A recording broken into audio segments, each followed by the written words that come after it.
Before I start this video, I just wanted to tell you, please ignore the dirty sewing machine. I don't usually use the sewing machine to sew with, and I had to pull it out of the storage.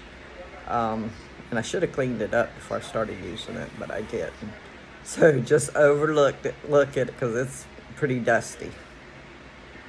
Hi, and welcome back to my channel. My name is Dixie. I am the owner of the Babylicious Boutique. And on my last video, I mentioned if you didn't have a cover stitch to use a twin needle on your regular sewing machine. And I had someone to reach out to me on my Facebook business page saying that they have a hard time getting a twin needle to work for them, that it knots up and everything else. I used the twin needle quite a bit before I got to cover stitch. So today I'm going to show you how to use the twin needle in your sewing machine. This is what a twin needle looks like.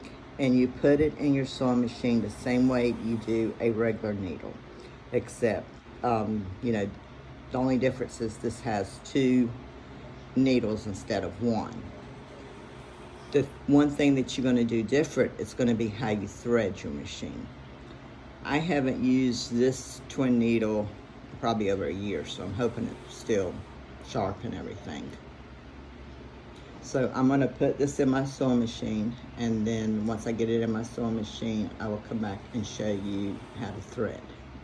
I'm using 3 different colors here to thread the needle, or 2 for the needle and a different color for the bobbin, so you can see the stitching. I go through a lot of threads, so I always buy my thread on these cones. So my first needle, I'm going to use one of these cones. One of these cones, the only thing I do is just set it in a container. Now I'm going to thread my needle, thread my sewing machine the way I would normally thread it.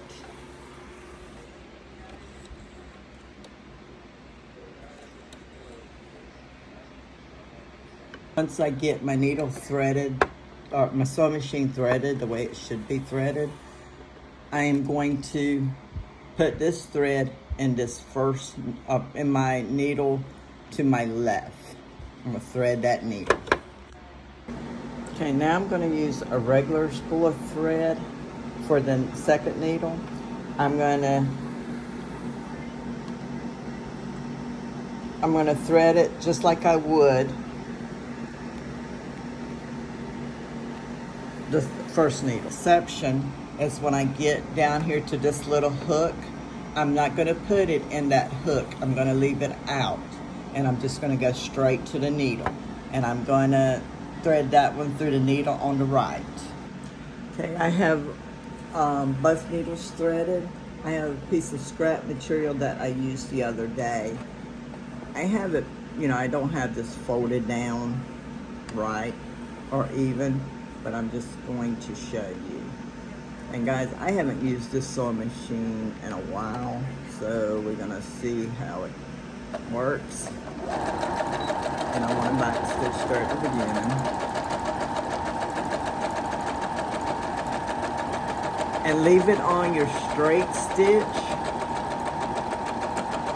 You're gonna sew just the same as if you were using one needle. Okay, that's what it would look like on the back. Let me pull it back so you can see.